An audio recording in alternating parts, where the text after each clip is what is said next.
ونعوذ بالله من شرور أنفسنا ومن سيئات أعمالنا ونشهد أن لا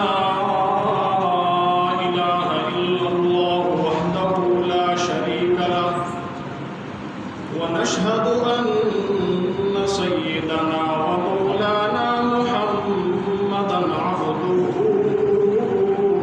ورسوله أما بعد فأعوذ بالله من الشيطان الرجيم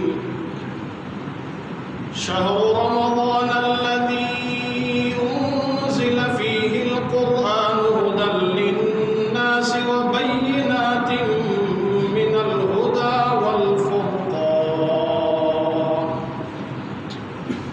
صدق الله مولانا العظيم وبلغنا رسوله النبي الكريم ونحن على ذلك لمن الشاهدين والشاكرين والحمد لله رب العالمين. درود پاک محبت کے ساتھ اللهم صل على محمد وعلى آل محمد كما صليت على إبراهيم وعلى آل إبراهيم إنك حميد مجيد. اللهم بارك على محمد وعلى آل محمد كما باركت على إبراهيم وعلى آل إبراهيم إنك حميد مجيد.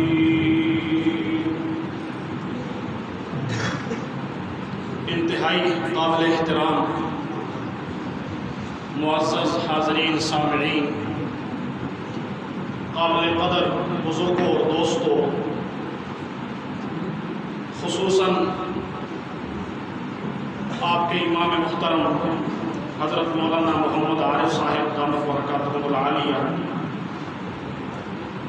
میزبان مکرم محترم حافظ زین العابدین صاحب اور ان کے برادر کبیر،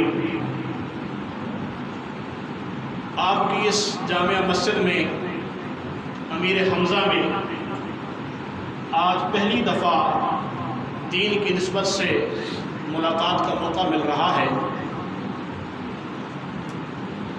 ویسے تو الحمدللہ روڈیحال سے ہمارا بہت پرانا رشتہ ہے، پرانی نسبت ہے، بلکہ میں تو روڈیحال والوں کو اپنا محسن سمجھتا ہوں، اپنا بڑا سمجھتا ہوں. میں نے حفظ اور ابتدائی 2-3 درجات جامعہ محمدیہ حضرت شاہ صاحب دامت برکاتہم العالیہ کے ہاں پڑھے. اس وقت تو اتنی شعور والی زندگی نہیں تھی، بہت سمجھ نہیں تھی، لیکن آج اندازہ ہوتا ہے کہ آپ لوگ دین پڑھنے پڑھانے والوں کو، دین کے طلباء کو کتنی عزت دیتے ہیں، کتنا مقام دیتے ہیں. تو اپنے بچپن میں تو میں آپ کے لیے دعا نہیں کر سکا، لیکن آج میں یہ ضرور دعا کروں گا کہ اللہ رب العزت مرتے دم تک آپ کو اور آپ کی نسلوں کو یہ نسبت عطا فرمائے. یہ قرآن کی نسبت، یہ مدارس کی نسبت، مساجد کی نسبت، اس سلسلے سے آپ بھی جڑے رہو اور آپ کی نسلیں بھی جڑی رہو. میں تمام اہل محلہ کو، حضرت قاری صاحب کو، امام صاحب کو، اور جتنے بھی گھروں میں سننے والی مائیں بہنیں ہیں، ان کا خاندان ہے، سب کو میں ختم قرآن کی اس محفل پر، ختم قرآن پر دل کی گہرائی سے مبارکباد پیش کرتا ہوں. اللہ تعالیٰ قرآن کی یہ نسبتیں ہمیں نصیب فرمائے، جس کی برکات ہمیں اللہ نصیب فرمائے. گزشتہ جتنے بھی رمضان المبارک کے مہینے گزرے ہیں، تو ان میں جب کبھی یہ قرآنی محافل ہوتی تھی تو ان میں شروع میں ترغیب دیتا تھا کہ قریب قریب آ جاؤ، پاس پاس آ جاؤ، لیکن اس سال اس کی ضرورت نہیں. اس سال ہم خود آپ کو یہی ترغیب دیتے ہیں کہ آپ فاصلہ رکھیں.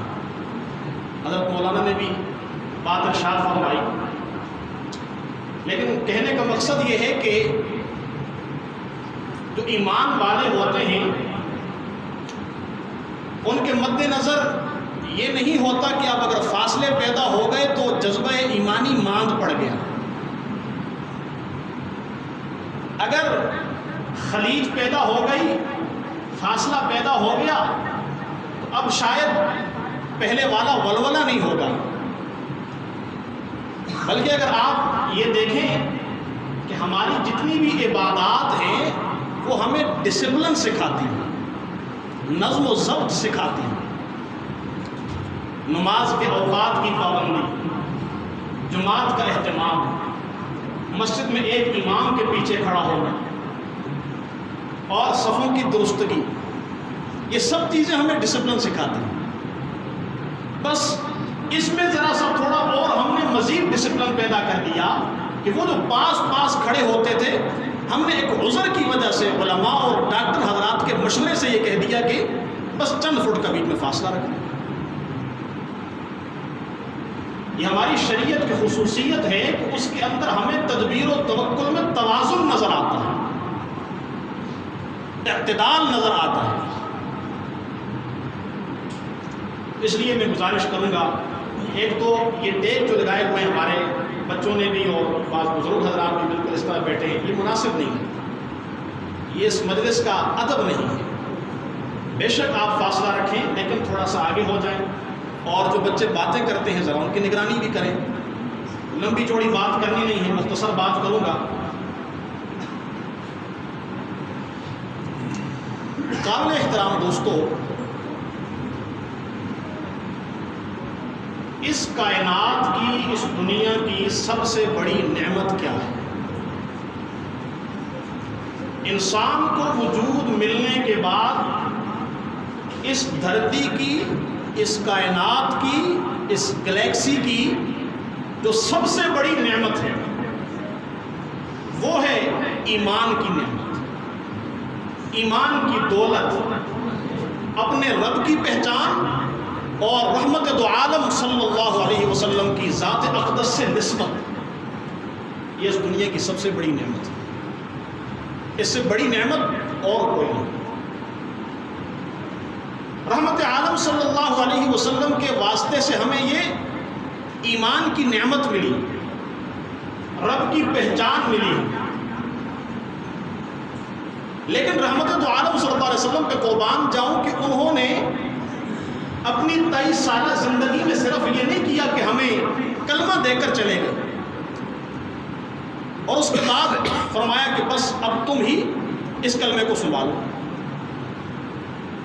بلکہ کلمہ دینے کے بعد نبی کریم صلی اللہ علیہ وسلم نے اس کلمے کو اپنی نسلوں تک پہنچانے کے لیے، قیامت تک آنے والے انسانوں تک پہنچانے کے لیے اور اس کلمے کو سنبھالنے کے لیے، اس پر استقامت اختیار کرنے کے لیے نبی کریم صلی اللہ علیہ وسلم کی ذات اقدس نے ہمیں اس کلمے والا ماحول بھی عطا ہوا.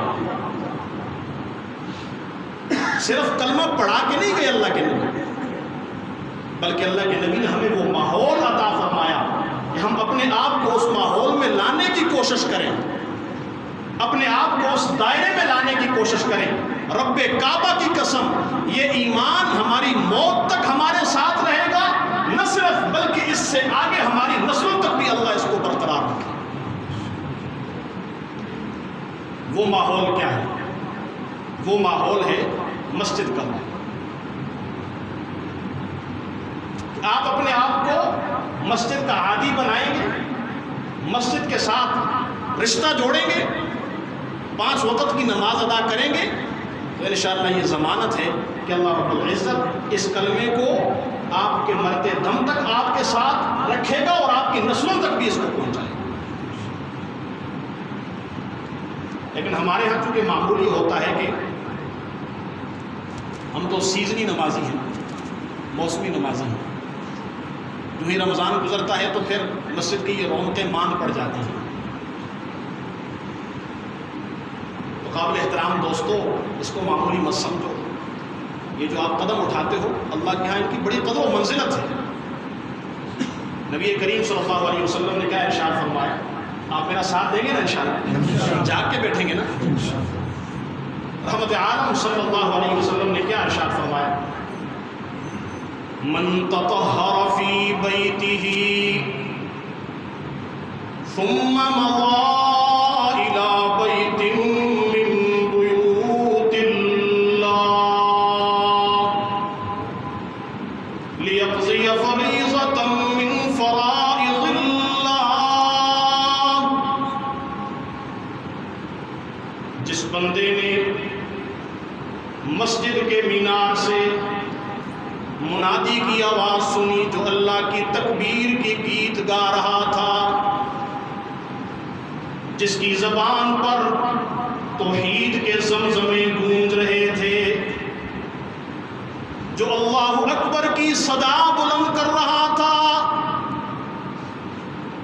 جو لوگوں کے سامنے یہ اعلان کر رہا تھا کہ تم زندگی اور دنیا کے جن بکھیڑوں میں پڑے ہوئے ہو، یہ مال و تجارت چھوٹی چیز ہے، یہ مال و اسباب معمولی چیز ہیں، ان سب سے بڑی ذات اللہ کی ذات ہے۔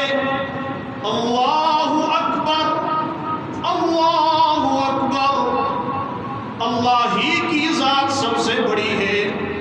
تمہاری تجارت، تمہارے مال و اسباب، یہ دنیا کے بکھیڑے، یہ دنیا کے معاملات چھوٹی چیزیں ہیں، لہذا ان کو چھوڑ چھاڑ کر اللہ کی دربار کی طرف لپکتے چلے آؤ۔ کوئی بندہ جب یہ آواز سنتا ہے اور پھر دنیا کی ان چیزوں کو چھوڑ کر اللہ کے دربار کی تیاری میں لگ جاتا ہے، وضو کا اہتمام کرتا ہے، فرمایا کانت خطواتہ احداہا تخط خطیئۃ والاخری ترفع درجہ۔ میں محمد الرسول اللہ یہ اعلان کر رہا ہوں کہ یہ جو قدم اپنے اٹھاتا ہے مسجد کو آنے کے لیے، یہ جو ڈھگ بھرتا ہے تو ایک قدم اٹھاتا ہے اللہ اس کے گناہ معاف کرتا ہے، دوسرا قدم اٹھاتا ہے اللہ درجے بلند کرتا ہے۔ کانت خطواتہ احداہا تخط خطیئہ والاخری ترفع درجہ۔ اپنے ان قدموں کو معمولی مت سمجھو، اللہ کے ہاں ان قدموں کی بڑی قدر و منزلت ہے کہ جو ہی تم اللہ کے دربار کی طرف آنے کا ارادہ کرتے ہو، تم تو یہ سمجھ رہے ہوتے ہو کہ قدم اٹھانے کی وجہ سے تمہارے پاؤں پر گرد و غبار پڑ گئی ہے، لیکن ان گرد و غبار والے پاؤں کی اللہ کے ہاں بڑی قدر و منزلت ہے کہ اللہ ایک قدم کے بدلے میں تمہارے گناہ معاف کرتا ہے، دوسرے کے بدلے میں اللہ تمہارے درجات بلند کرتا ہے۔ سبحان اللہ۔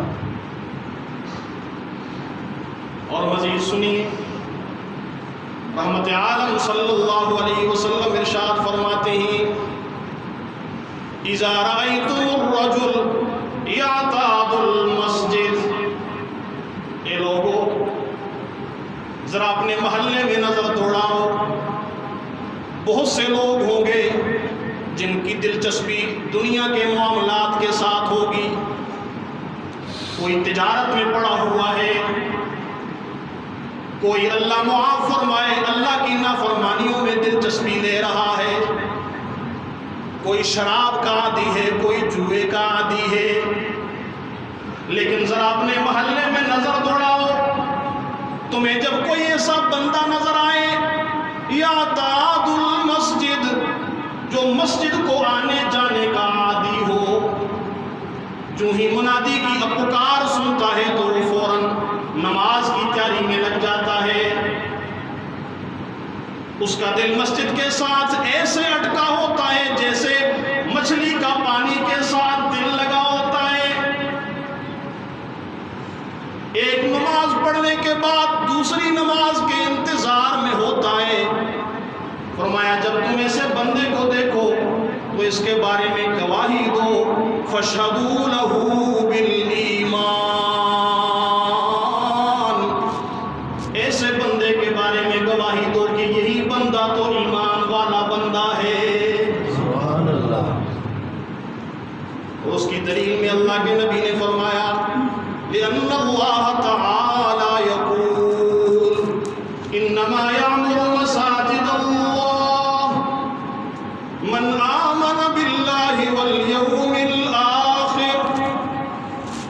وَلَمْ يَخْشَ إِلَّا اللَّهِ، مسجدوں کو تو وہ لوگ تعمیر کیا کرتے ہیں کہ جن کے دل میں ایمان کی دولت موجود ہوتی ہے۔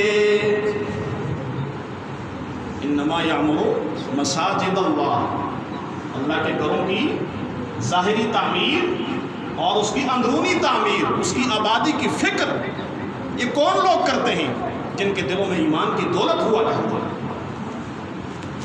ان کو اپنے گھر سے بھی زیادہ مسجد کی فکر ہوتی ہے، وہ مسجد کی ضروریات کا خیال رکھتے ہیں، وہ اپنے ایمان کی ضروریات کا خیال رکھتے ہیں۔ حضرت علی کرم اللہ تعالی وجہہ الکریم، جن کا یوم وصال بعض روایات میں، تاریخی روایات میں 17 بھی آتا ہے اور 21 بھی ہے، مشہور 21 ہے، وہ مسجد نبوی کی تعمیر میں مصروف تھے۔ رحمت عالم صلی اللہ علیہ وسلم نے مسجد نبوی کی تعمیر شروع کی۔ مستدرک حاکم کی روایت کے سب سے پہلے اللہ کے نبی نے پہلے اینٹ رکھی اور اس کے بعد دوسری اینٹ جناب سیدنا صدیق اکبر رضی اللہ تعالیٰ عنہ نے رکھی، اور پھر تیسری اینٹ حضرت عمر ابن الخطاب رضی اللہ تعالیٰ عنہ نے رکھی، اور پھر چوتھی حضرت عثمان رضی اللہ تعالیٰ عنہ نے رکھی۔ اللہ کے نبی نے اس ترتیب کو دیکھتے ہوئے فرمایا ہؤلاء ولاۃ الامر من بعد، یہ لوگوں میرے بعد اللہ رب العزت ان کو خلیفہ وقت بنائے گا، ان کو اقتدار عطا فرمائے گا۔ تو صحابہ اکرام مسجد نبوی کی تعمیر میں مصروف تھے، تو تھکاوٹ بھی ہوتی تھی۔ حضرت علی رضی اللہ تعالیٰ عنہ ان کے تسلی کے لیے، ان کی تھکاوٹ کو دور کرنے کے لیے کچھ اشعار پڑھتے ان کے سامنے، جس سے ان کی تھکاوٹ دور ہو جاتی۔ فرماتے لا یستوی من یعمر المساجد، لا یستوی من یعمر المساجد یدعب فیہ قائما وقاعدا۔ میرے خیال سے آپ حضرات سو رہے ہیں، ہاں جی، اگر آپ کو سونے کا ارادہ ہے تو پھر میں دعا کرواتا ہوں۔ لا یستوی من یعمر المساجد یدعب فیہ قائما وقاعدا ومن یرى عن الغبار حائدا نحن المسلمون نبنی المساجد۔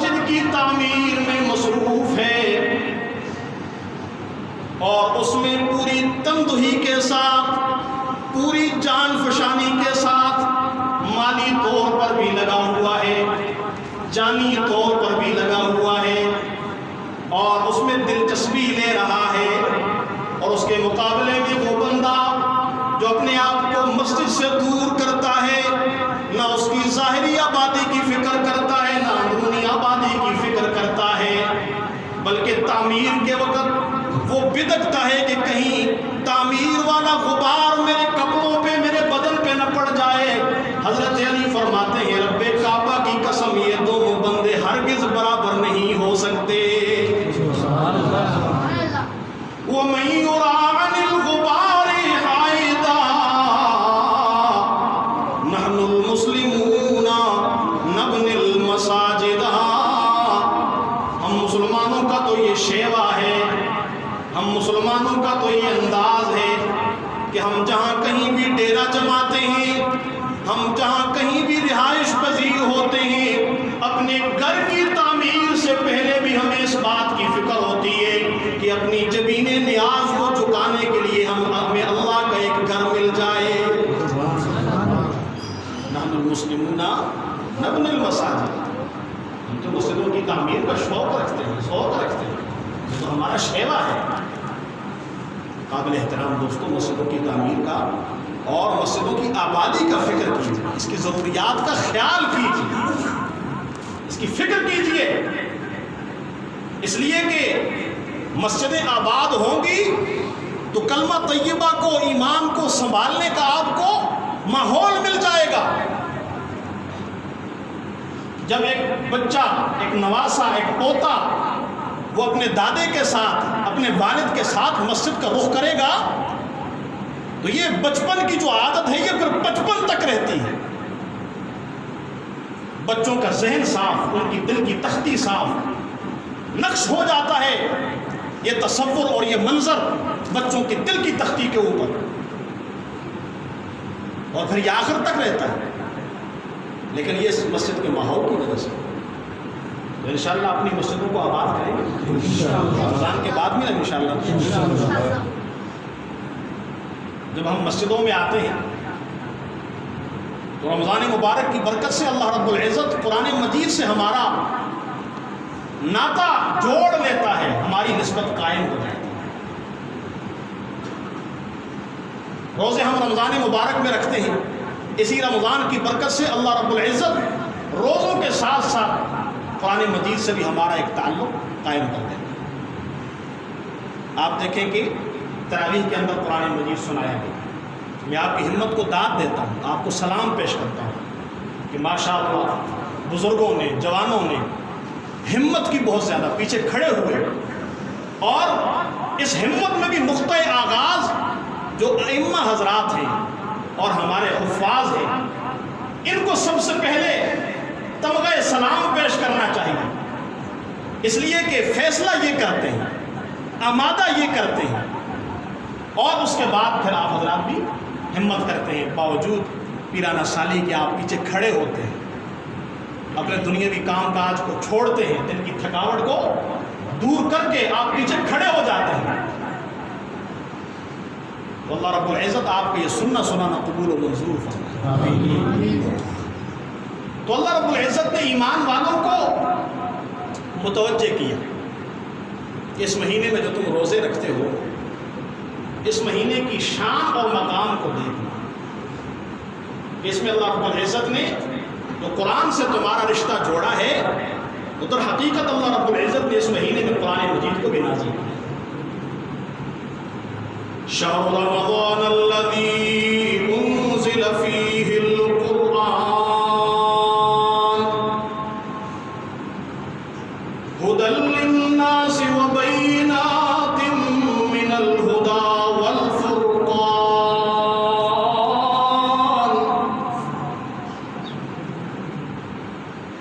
ایمان والو،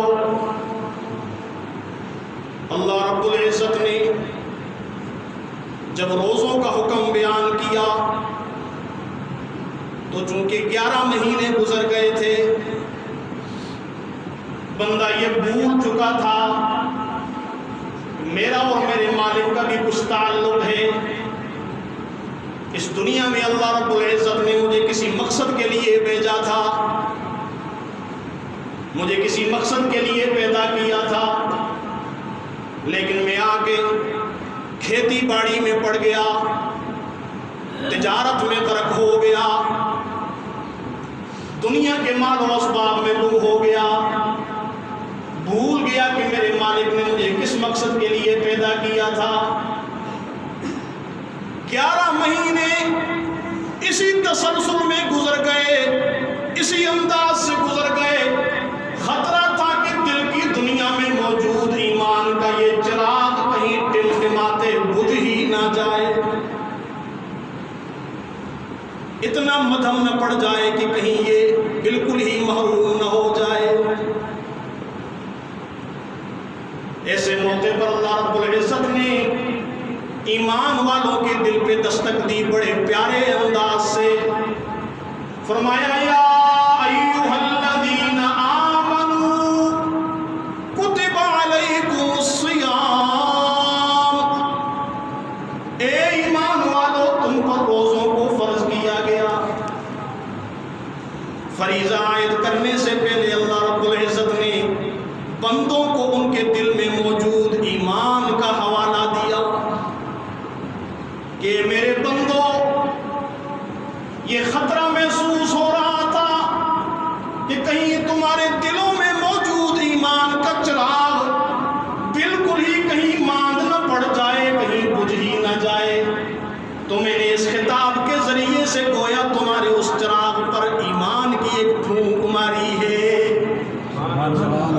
کہ تمہارے ایمان کو پھر سے جلا مل جائے، تمہارے ایمان کو پھر سے ترقی مل جائے۔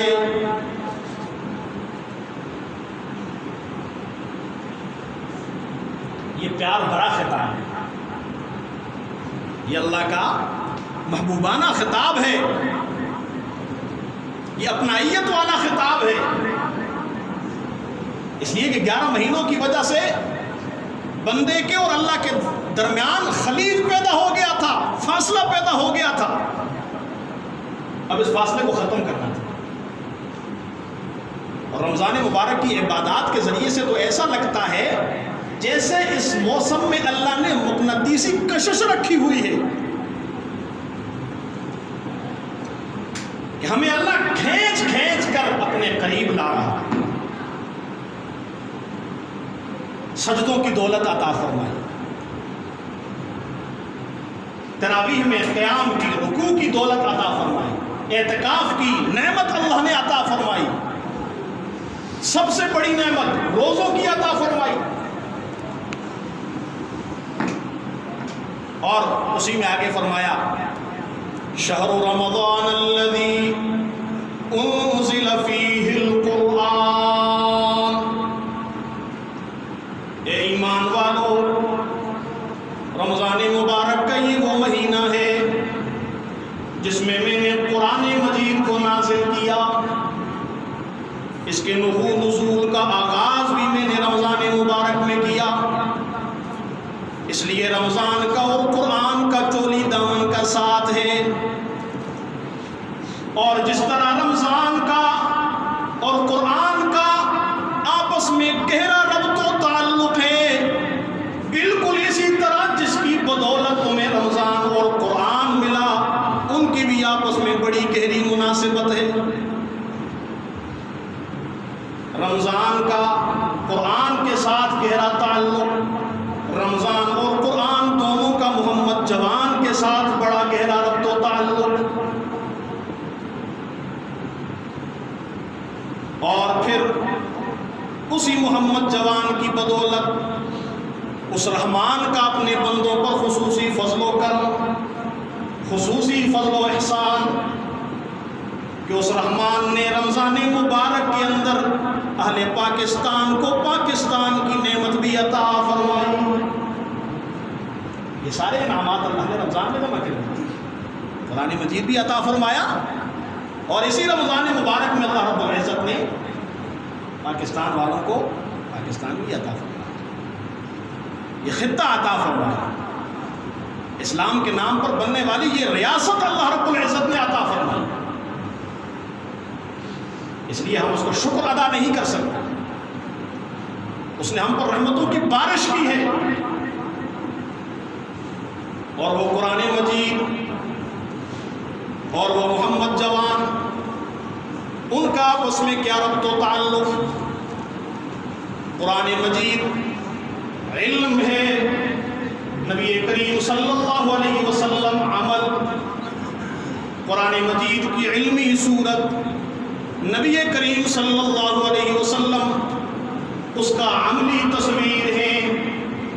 قرآن مجید متن ہے اور رحمت دو عالم صلی اللہ علیہ وسلم اس کی تشریح۔ قرآن مجید اجمال ہے، نبی کریم صلی اللہ علیہ وسلم کی ذات اقدس اس کی تفصیل۔ قرآن مجید کتاب کی صورت میں اللہ کا کلام ہے، رحمت دو عالم صلی اللہ علیہ وسلم مدینہ کی گلیوں میں چلتا پھرتا اللہ کا کلام ہے۔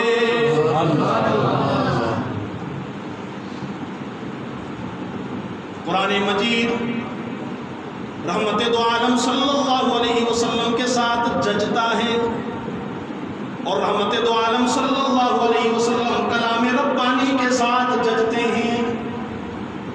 یہ کلام انہیں ڈیزرو کرتا ہے، وہ اس کو ڈیزرو کرتے ہیں۔ یہ دونوں ایک دوسرے کے لائق ہیں، یہ دونوں ایک دوسرے کے ساتھ اچھے لگتے ہیں۔ رحمت دو عالم صلی اللہ علیہ وسلم ایک مجلس میں موجود، صحابہ اکرام بھی بیٹھے ہوئے، آپ صلی اللہ علیہ وسلم کے ایک پیارے صحابی حضرت عبداللہ بن مسعود رضی اللہ تعالیٰ عنہ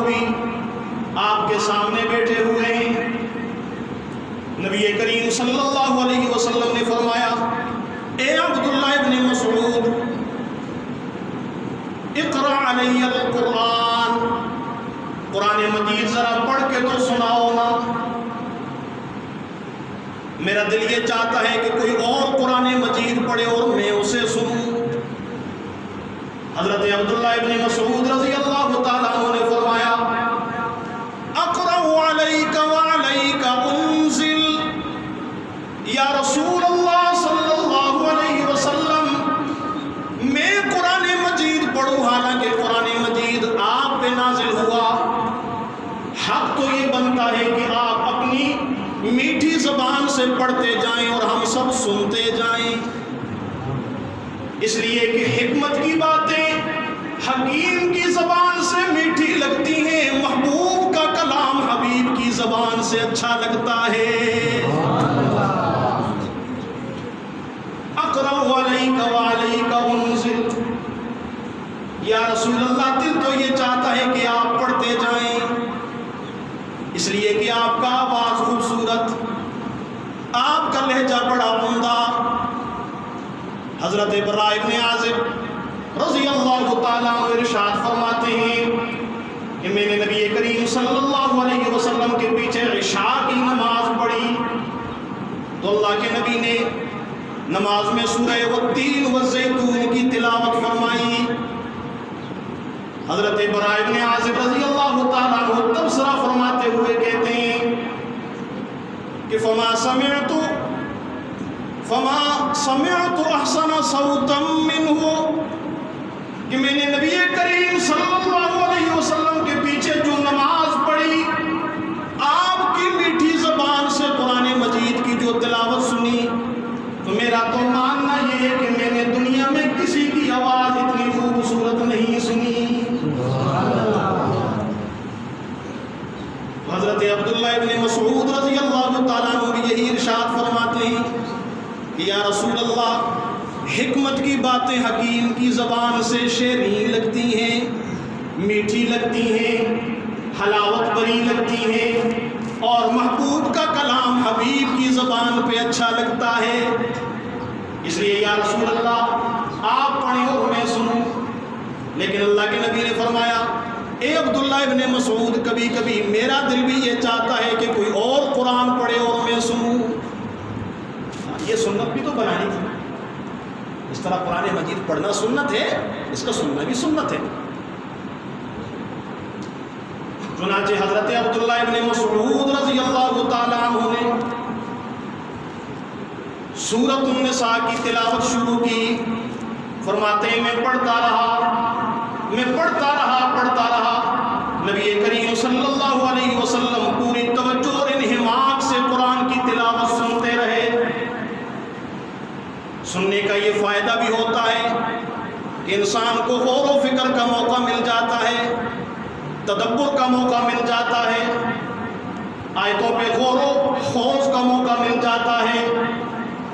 فرماتے ہیں میں پڑھتا گیا یہاں تک کہ میں اس آیت کو پہنچا فَكَيْفَ إِذَا جِئْنَا مِن كُلِّ أُمَّةٍ بِشَهِيدٍ وَجِئْنَا بِكَ عَلَىٰ هَٰؤُلَاءِ شَهِيدًا، جس میں قیامت کے منظر کو بیان کیا گیا تھا، جس میں نبی کریم صلی اللہ علیہ وسلم کی امت کے احوال کو بیان کیا گیا تھا۔ جب نبی کریم صلی اللہ علیہ وسلم نے یہ آیت سماعت فرمائی تو فوراً فرمایا حسبک اے عبداللہ بس کر۔ فرماتے ہیں جب میں نے تلاوت ختم کی تو میں کیا دیکھتا ہوں کہ رحمت دو عالم صلی اللہ علیہ وسلم کی آنکھوں سے آنسو جاری ہیں۔ قرآن مجید ایسی کتاب ہے، رحمت دو عالم صلی اللہ علیہ وسلم جس کو پڑھتے ہیں تو آنکھوں سے آنسو جاری ہو جاتے ہیں، اس لیے کہ قرآن مجید ان کی دل کی بہار بنا ہوا تھا۔ قرآن مجید کی وہ عملی تصویر بنے ہوئے تھے۔ حضرت عائشہ صدیقہ رضی اللہ تعالیٰ عنہ سے جب پوچھا گیا نا کہ رحمت عالم کے اخلاق کیا ہیں، انہوں نے یہی فرمایا نا کہ تم نے قرآن مجید نہیں پڑھا۔ مقصد یہ تھا کہ اگر قرآن مجید کی عملی تصویر دیکھنی ہے تو رحمت عالم کو دیکھ لو، اور اگر یہ دیکھنا ہے کہ قرآن مجید کیا کہتا ہے تو نبی کریم صلی اللہ علیہ وسلم کی عملی زندگی کو دیکھ لیں. آپ کا ایک ایک رواں ایسا ہے، آپ کی ایک ایک حرکت ایسی ہے جو قرآن مجید کا عملی نمونہ ہمارے سامنے، عملی تصویر پیش کرتی ہے. اللہ. حضرت ابو ہریرہ رضی اللہ تعالیٰ عنہ اپنی مجالس میں نبی کریم صلی اللہ علیہ وسلم کا ذکر خیر کرتے تھے، ان کا تذکرہ کرتے تھے. اس میں فرماتے تھے کہ یہ جو تمہارے دوست ہیں عبداللہ ابن رواحہ رضی اللہ تعالیٰ عنہ، یہ اپنے اشعار میں غلط بات نہیں کہتے، بلکہ یہ اللہ کے نبی کے سامنے بھی اشعار پڑھا کرتے تھے، اور وہ اشعار میں نبی کریم صلی اللہ علیہ وسلم کی صفات کا ذکر کرتے تھے. بخاری شریف میں ان کے وہ اشعار جو حضرت ابو ہریرہ رضی اللہ تعالیٰ عنہ بھی ان کو گنگنایا کرتے تھے. کیا فرماتے ہیں؟ وَفِينَا رَسُولُ اللَّهِ يَتْلُو كِتَابَهُ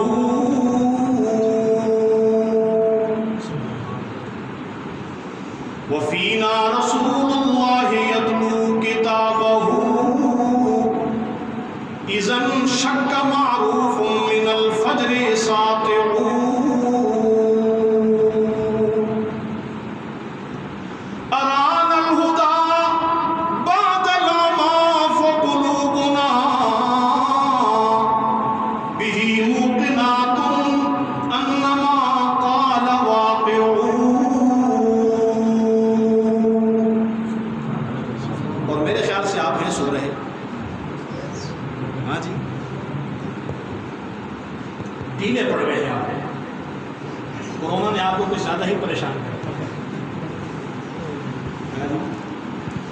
رمضان مبارک جیسے شروع ہوا تھا تو چہروں پہ مایوسیاں چھائی ہوئی تھیں، لیکن اسی ماحول میں رہنا ہے، اسی ماحول میں رہنا ہے. یہ سرد و گرم یہ زندگی کا حصہ ہوتا ہے. ایک مومن کے لیے یہ چیزیں پریشانی کی نہیں ہوتی. یہ آزمائشیں اگر ان آزمائشوں سے سبق سیکھا جائے تو یہ انجام اور نتیجے کے اعتبار سے ایمان والوں کے لیے سراسر خیر ہوتی ہے. مجھے ایک حدیث اب یاد آئی گئی، دل چاہتا ہے کہ ضرور سناؤ آپ کو ان حالات کے مطابق. نبی کریم صلی اللہ علیہ وسلم مسجد نبوی میں نماز پڑھ کے آپ کا معمول تھا مسجد قباء کا رخ کیا کرتے تھے. جو حضرات حج پہ گئے ہوں، عمرے پہ گئے ہوں، تو اندازہ ہوگا کہ مسجد نبوی اور مسجد قباء میں جو ایک سیدھا سیدھا راستہ ہے، اس میں تقریباً یہی کچھ آدھے گھنٹے کا راستہ ہے. نبی کریم صلی اللہ علیہ وسلم نماز پڑھ کے مسجد قباء کی طرف جانے لگے. آپ کے ساتھ آپ کے صحابہ اکرام مہاجرین بھی ہیں. جب مسجد کے دروازے پر پہنچے تو دیکھا اندر انصار تشریف فرما ہیں. ان میں حضرت عمر ابن خطاب رضی اللہ تعالیٰ عنہ بھی موجود ہیں. نبی کریم صلی اللہ علیہ وسلم نے پوچھا، اے عمر، اے انصاریو، ذرا مجھے اپنے ایمان کا احوال تو بتاؤ نا، تمہارے ایمان کی کیا حالت ہے، کس حالت میں تم نے صبح کی ہے. 3 دفعہ اللہ کے نبی نے پوچھا، تینوں دفعہ صحابہ اکرام خاموش رہے. ہماری طرح تو نہیں تھے نا فوراً ہی نمائش کریں کہ ہم تو مسلمان ہیں، جی تو ہم اتنی عبادات کرتے ہیں.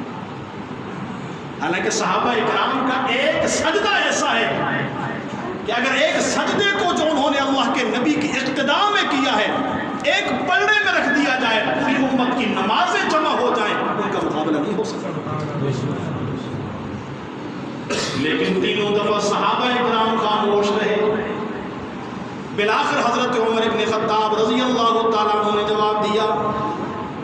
یا رسول اللہ صلی اللہ علیہ وسلم نؤمن علی ما آتیتنا به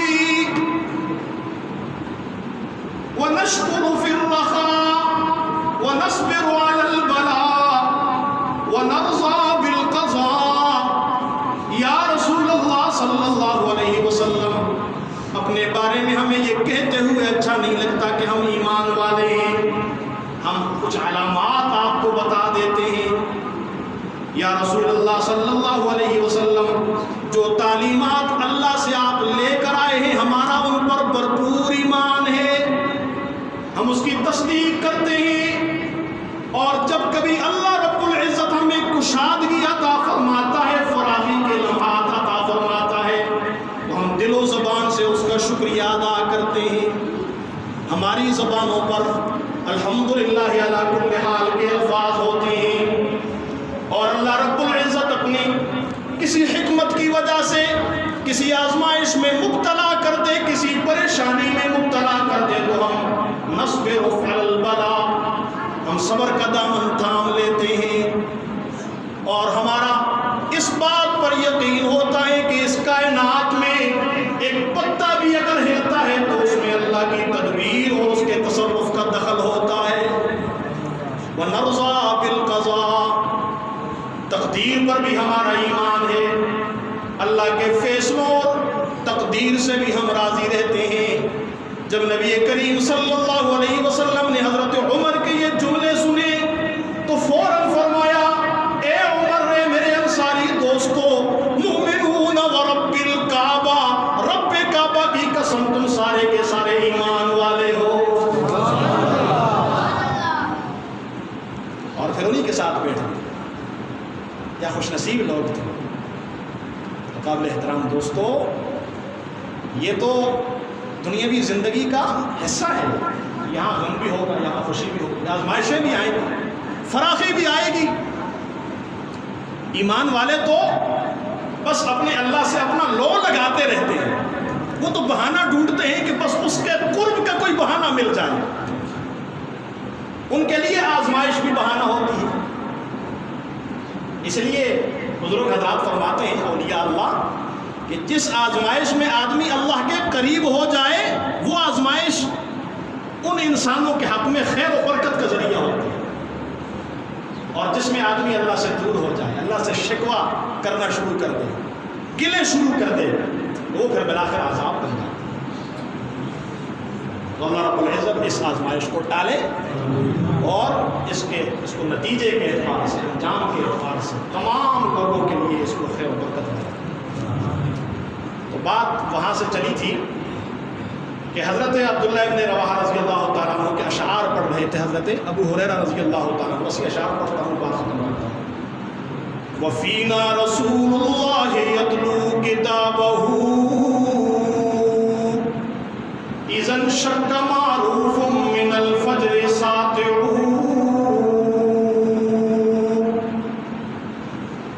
کہ لوگوں نبی کریم صلی اللہ علیہ وسلم کی ذات اقدس کو دیکھو, ذرا نظر دوڑاؤ اللہ کے نبی پر کہ ان کا قرآن مجید کے ساتھ کتنا گہرا تعلق. کہ ادھر سے صبح کا سورج طلوع ہوتا ہے, صبح کا سورج اس دنیا کے ظاہر پر اپنی کرنیں بکھیرتا ہے, اس کے مقابلے میں صبح صادق کے وقت تہجد کی نماز میں نبی کریم صلی اللہ علیہ وسلم کی ذات پوری امت کے اوپر, پوری دنیا کے اوپر قرآنی کرنوں کو بکھیر رہے ہوتے ہیں. کان رسول اللہ یتلو کتابہ. ادھر سے یہ سورج صبح کے وقت طلوع ہوتا ہے, اپنی سنہری کرنوں سے اس دنیا کے ظاہر کو منور کرتا ہے. اس کے مقابلے میں تہجد کے وقت صبح کی نماز میں رحمت دو عالم صلی اللہ علیہ وسلم قرآن مجید کے ذریعے سے صحابہ کے دلوں کو منور کرتے ہیں. وفینا رسول اللہ یتلو کتابہ اذا انشق معروف من الفجر ساطع. ارانا الہدی بعد العمی فقلوبنا به موقن